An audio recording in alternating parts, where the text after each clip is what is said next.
So I will just go over the points of the last week's reading. Manisha has put it up for us. The key takeaways of the book that we are reading, Every Last Girl, and we read this chapter last week where we read about the problems and the solutions that they had faced.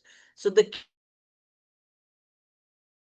key takeaways from Every Last Girl by Safeena Hussain was inefficient saturation model. The initial door-to-door survey was unsustainable, taking 6 years per district and wasting resources. Uh, yeah, just a minute. And wasting resources on villages with no outer school girls. AI-powered precision, a machine learning model trained on 10 years of data from 1 million households now predicts high-need villages, increasing the average number of girls found per village from 18 to 42. Concentration of need, a key insight revealed that 40% out-of-school girls live in just 5% of villages, making targeted intervention feasible. Combination therapy, the model success was amplified by aligning with government policies, RTE, Beti Bachao, which address systematic barriers such as school access and son preference. Topics, the problem was inefficient saturation strategy. The initial strategy was a door-to-door survey in 13 districts, aiming for 100% saturation. Inefficiencies, it was slow, estimated 6 years per district, wasted resources, overwhelmed terms. Some villages had 100 plus girls for one volunteer, and the goal was to find a faster and more cost-effective way to reach high-need villages.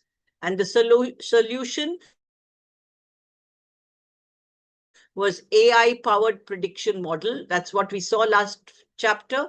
The idea, ID Insight proposed using a machine learning model to predict where out-of-school girls live. The data goldmine, 10 years of survey data from 1 million households provided the necessary training data. Predictor variables, the model was trained on 313 indicators from the Indian census and UDIs, including parent literacy, caste, income, and household size. School proximity, infrastructure, and enrollment rates. Human-machine synergy, the model guides volunteers to high-need villages, but human intelligence is still required for on-the-ground work and for navigating real-world challenges. For example, mountainous terrain, difficult officials. The impact, precision targeting, and combination therapy. Initial test, the model found 50 to 100% more girls than the human-led survey in the same villages. Improved efficiency, the average number of girls found per village increased from 18 to 42. Strategic focus, the model enables targeting the 5% of villages that contain 40% of all out-of-school girls, making the problem manageable. And combination therapy, the model's success was accelerated by aligning with government policies that address systemic issues. RTE mandated schools within 1 kilometer, removing distance as a barrier. Rajasthan government scheme offered financial incentives for girls' enrollment, and Beti Bachao, Beti Padhao tackled son preference and elevated the value of girls' education. Discussion was on human cost and ethical AI. Human cost was the group discussed the emotional impact of reading about girls named Faltu, reflecting deep-seated societal devaluation. And ethical AI, a model was praised as a positive example of AI use in which technology amplifies human impact rather than replacing it. All right, that was your recap. Let's go on to reading the next chapter. Manisha ma'am, if you can please upload that.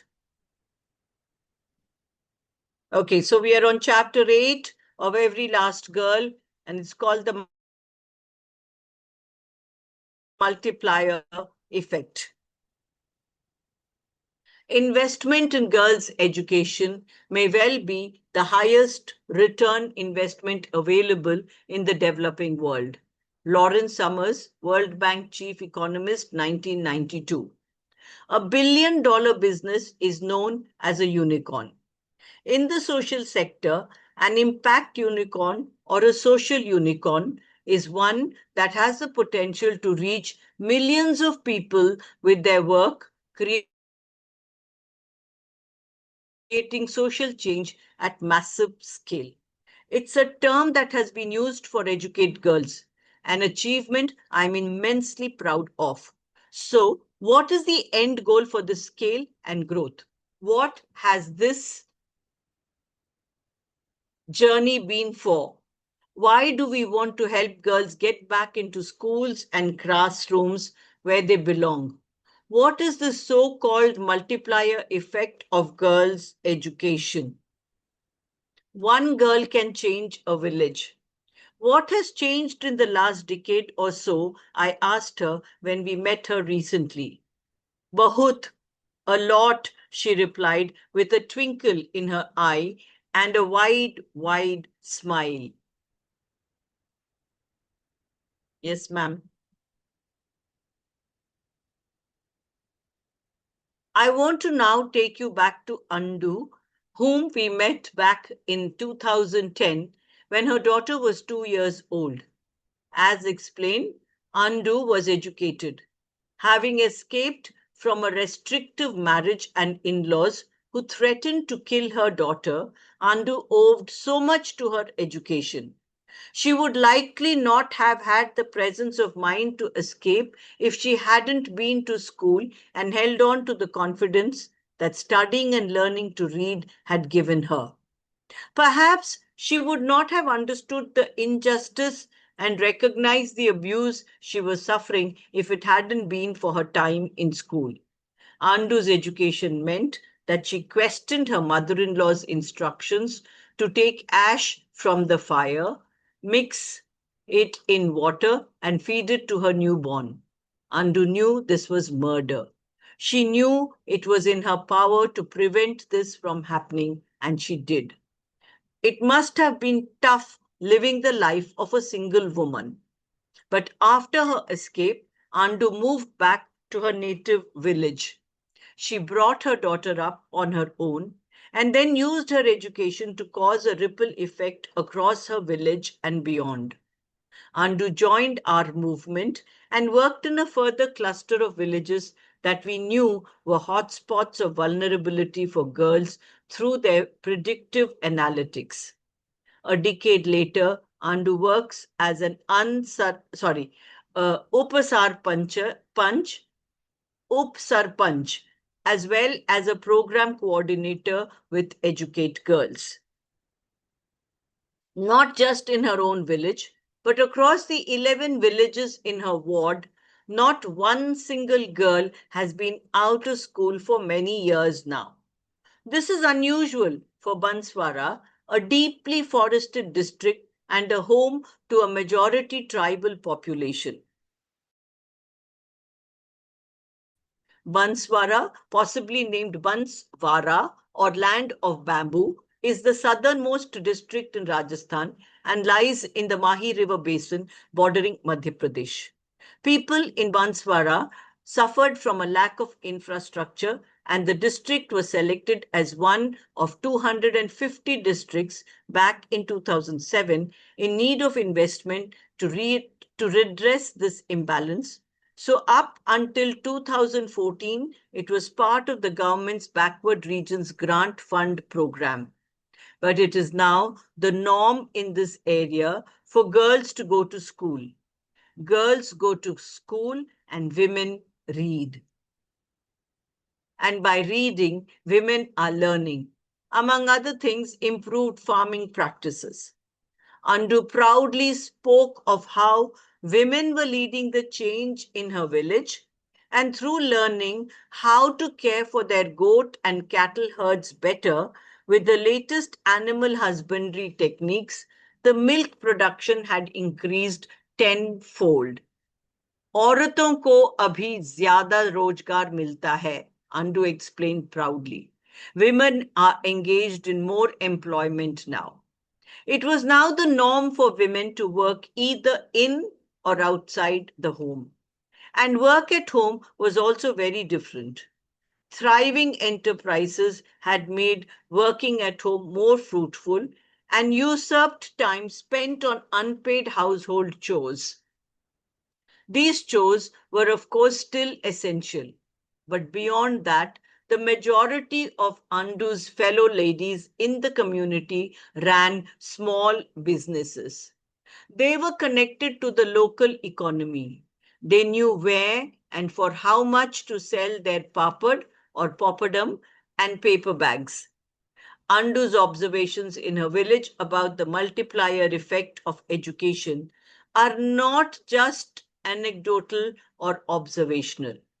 In the years that we have been working, the evidence base has grown stronger and stronger. So you don't need to take my word for it. Whereas back in 2007, we had to make the case for investing in girls, argue for a girl's right to equality and inclusion. Today, this is no longer the case, and academics the world over have been studying this and explaining it. Yes, ma'am. Putting the numbers behind our stories. Their research illustrates the fact that investing in girls' education is one of the best investments a country can make. Zyada Rojgar, more employment, has now was how Andu described what she had seen across her villages. And she's convinced this is because the community now sends girls to school. The rate of return on each additional year of schooling for girls has been consistently estimated to be a 10% increase in wages, with higher returns for girls completing secondary education. Imagine the impact that has on a woman in Andu's village. The income that she can earn compared to that of her mother is extraordinary. In a generation, so much can change, and not just at a village level, but nationally. In a study of 100 countries, it was found that increasing the share of women completing secondary education by 10% increases economic growth by 3%, which is a significant amount.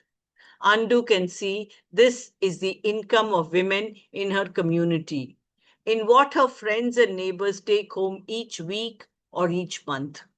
And when we zoom out, if 100% upper secondary completion rates were achieved by 2030, on average, the national GDP could see an uplift of 10% according to analysis across 8 countries by Plan International and City Global.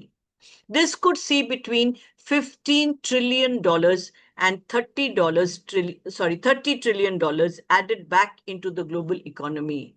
Now that is a huge multiplier. Andu's cluster of villages was doing visibly better. And if needed, government schemes were accessed. Knowledge was known and shared, and to that end, bribes were not always necessary. Andu's community knew how to access schemes without the need for a bribe, and the middlemen found it harder to make an extra buck. The community was not only economically more productive, but healthier too. Andu explained that institutional births were now the norm. She had seen how babies' lives were saved as educated women gave birth in a hospital or accessed community medical support. This was backed up by global research too. A study of child mortality in 175 countries from 1970 to 2009 found that increases in women's education were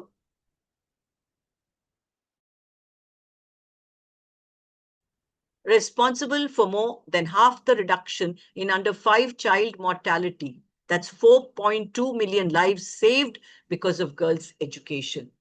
Goal setting. As we came out of the Millennium Development Goals MDG era in 2015 and 17, new sustainable development goals were agreed upon. This kind, ma'am, you skipped the page. Please go back. Manisha, ma'am.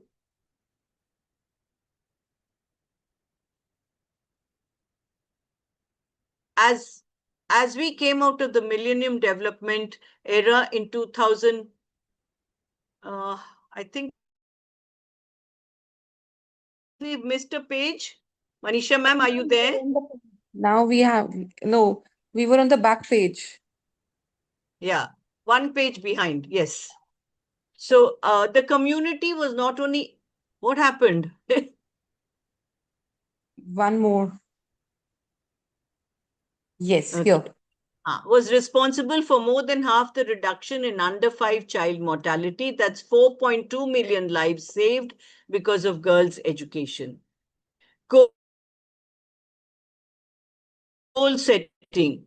As we came out of the Millennium Development Goals era in 2015 and 17 new sustainable development goals were agreed upon, this kind of evidence was used to identify targets and measurement of the progress that we were making towards a better world by 2030. As we at Educate Girls were busy gathering our evidence of change, globally, the world was also starting to research and quantify the impact that girls' education was having on many of the indicators identified. Academicians agreed that girls' education could save 11 million babies from dying before their fifth birthdays and save 12 million children from stunting through malnutrition if sustainable development goals were met. Girls' education would prevent women from dying in childbirth and from contracting HIV. But how? Academicians could demonstrate this, and we saw it for ourselves. Educated women are much better placed to access and negotiate life saving health care for both themselves and their children, more likely to vaccinate their children, give birth in a hospital, use a bed net, and the list goes on. This may all sound overwhelming, but again, a lot of this was seen firsthand by Andu in her village. Families were noticeably smaller and children noticeably healthier. The more girls educated, the better. But more education for each girl, even better. Research was showing us that universal primary education for girls could reduce child mortality rates by 15%. If we give every girl a secondary education, the reduction is as much as 49%. We must also consider how recently rampant gender inequality and child rights abuses were still acceptable in Europe. The Education Act of 1870 was a turning point in England and similarly in the United States. But throughout the Industrial Revolution, children were working long hours in factories. Yes, ma'am. Please change the page. In factories, particularly in the textile industry, in agricultural settings, and down mines. In the early 20th century, in both the US and the UK, around 50% of girls were enrolled in elementary school, far less likely to continue into secondary school. But gender norms have also taken their time to change, and cultural practices have often not kept pace with policy, particularly in rural communities the world over. And India isn't always an outlier. When women make decisions, with Andu's role as Upa Sarpanch, her story is one of political leadership, and decision making. Women pass it on, as they say. Their education is not just something they hold on to for themselves or their own family, they use it for others too. Research shows that correlating census data on literacy and matching that with electoral outcomes shows that narrowing the gender literacy gap raises women's participation as voters and candidates in politics. And when educated women are more engaged in the democratic process, governments and institutions globally are less corrupt. Gender parity breeds better democratic process. If we take this to the village level, a study across 265 village councils in India showed that villages where leadership positions were reserved for women invested more in the development priorities expressed by women, such as in water and education. This is exactly what I learned from Andu. Working as Upa Sarpanch, she not only ensured that women benefited, but that everyone did. The protection of the law is so much more effective when women are educated. They know their rights, can navigate schemes, and see through corruption. Educated women are more likely to report domestic violence and stand up to discrimination. The International Labour Organization has studied this. When a girl realizes her right to an education, she then realizes she has other rights to fight for. Finally, it is clear that education begets education. I don't think that in all my years I have met an educated mother who has denied her own daughter an education, or her son for that matter. The Indian Institute of Management, Ahmedabad, conducted a study that shows that if mothers have at least some level of education, children, especially girls, are more likely to attend school, study in school longer, and perform better academically. Andu's educated peers are all sending their children to school, and with that, change happens. People and the planet. It is the evidence of a multiplier effect that has justified our hurry to educate girls, our belief in the need for both speed and scale. John Dewar, in his book Speed and Scale, an action plan for solving our climate crisis now, who made such a strong case for the urgency with which we need to be addressing the climate crisis, included girls' education as a solution.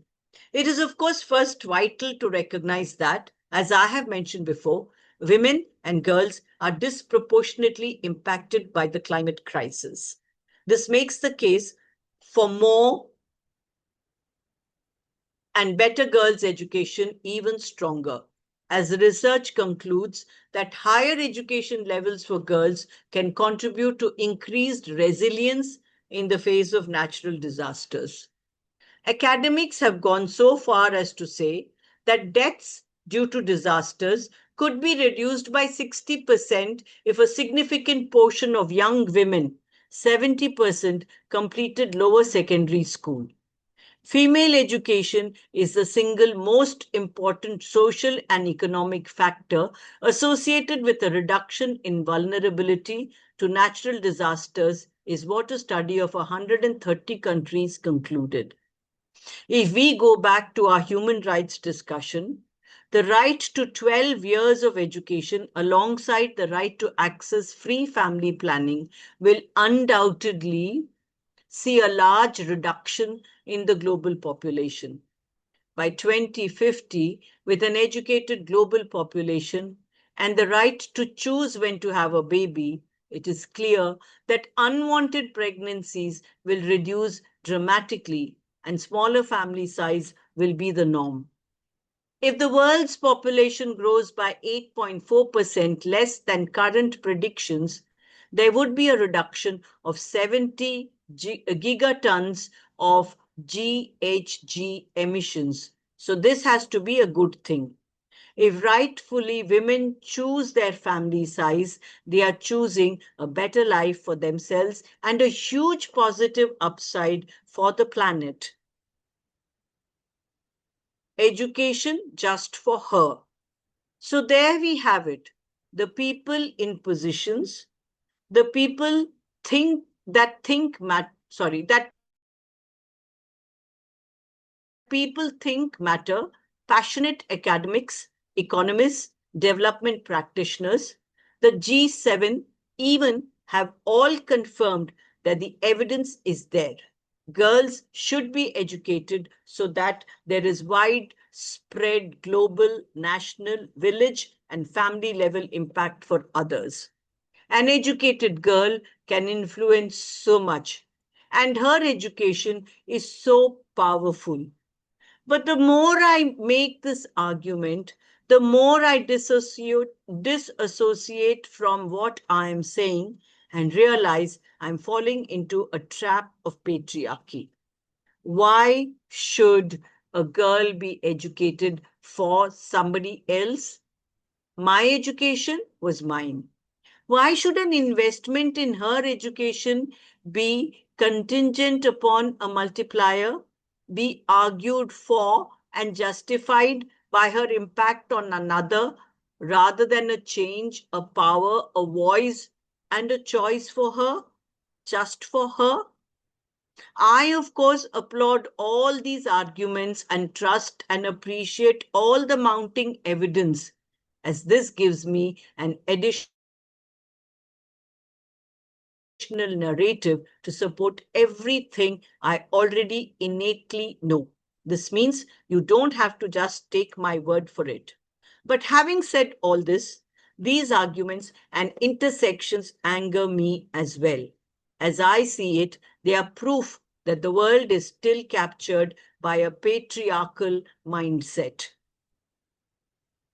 If a girl's worth lies primarily in her ability to contribute to others rather than herself, if her value is in the service of others rather than intrinsic and recognized as her own, then I fear that we haven't moved on enough to truly believe in every last girl as an individual.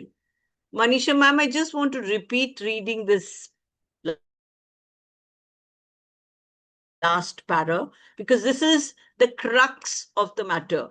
This is the essence of not only this chapter, but this is the essence of the book. So she says if a girl's worth lies primarily in her ability to contribute to others rather than herself, if her value is in the service of others rather than intrinsic and recognized as her own, then I fear that we haven't moved on enough to truly believe in every last girl as an individual. It's a very important statement for all of us to pay attention to because it talks about how women, particularly women in the eastern part of the world,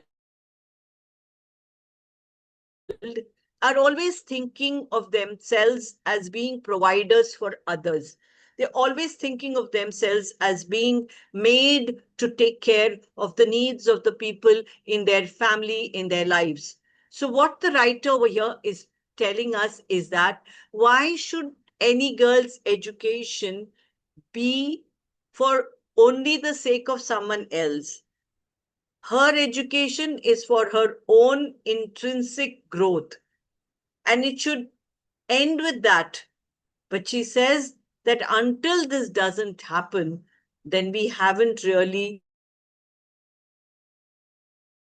moved on or we haven't really progressed. And I completely endorse her statement. I mean, look at all the cases that we are looking at today. Look at the case of the dowry death of these two girls that is still taking center stage in our newspapers. One girl being pushed down the balcony, the other girl dying in mysterious circumstances. And they're all, they're educated girls providing for themselves, for their families, and look what's happening to them.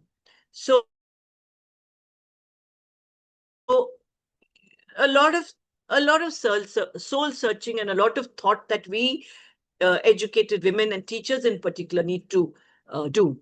Right, we still have about almost 15 minutes. So we move on to the next chapter, which is chapter 9, the meaning of an education. Let's carry on, ma'am. I learned to write so I can write my fate. Young learner at an Educate Girls Pragati camp in November 2024.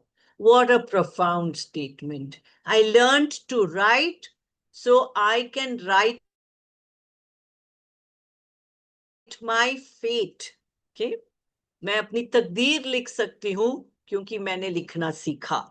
That's the translation. The only true reason to educate a girl is that it is her right. When a girl articulates what her education means to her, we will undoubtedly still hear her speak with a residue of inequality she has lived with.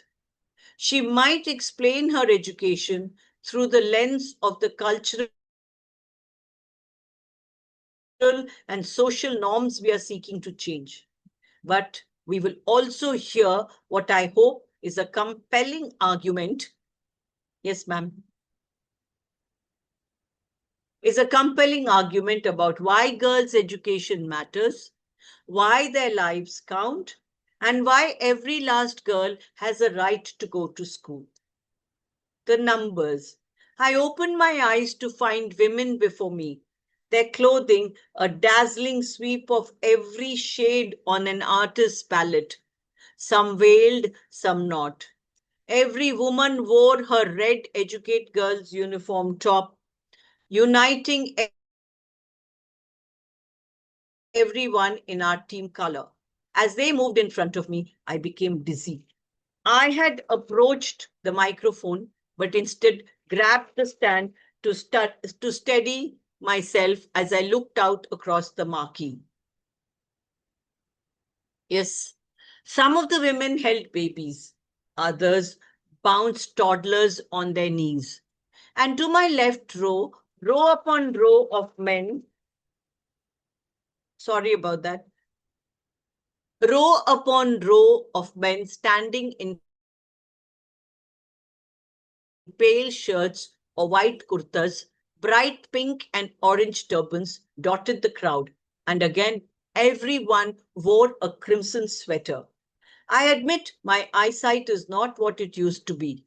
But as I looked out, with balloons adorning every tent pole and the arched ceiling of the enormous tent stretching out like an endless tunnel in front of me, I couldn't even see the last row of seats despite my elevation on the stage.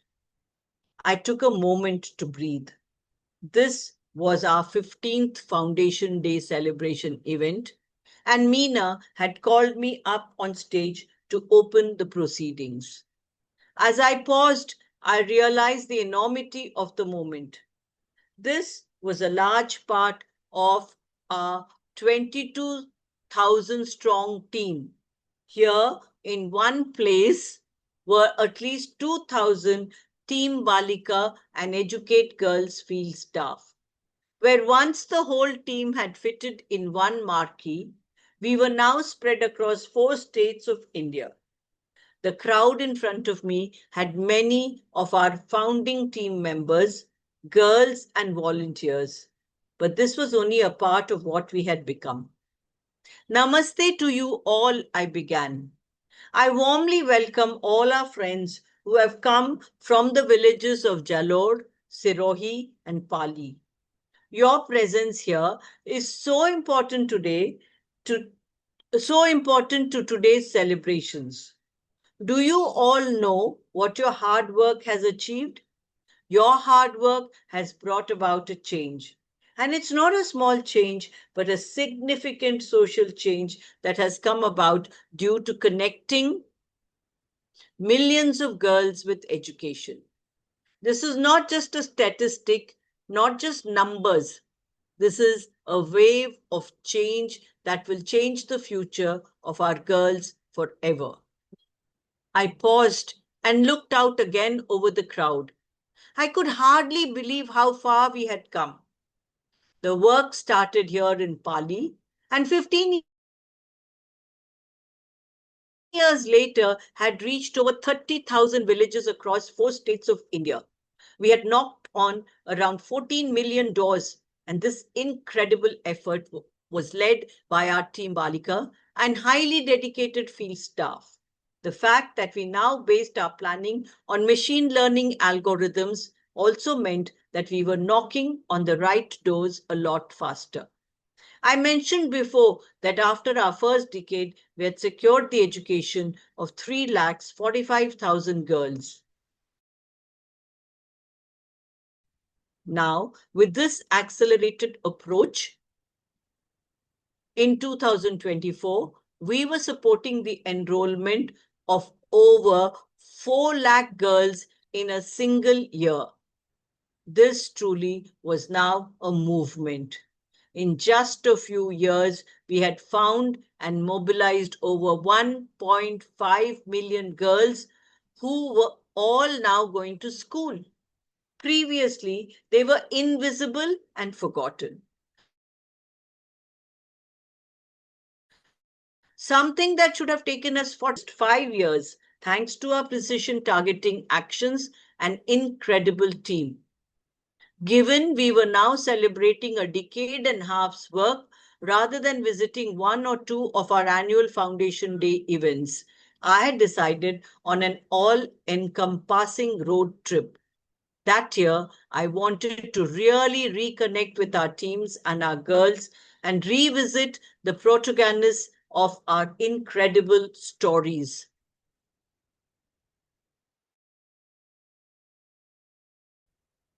Yes, ma'am.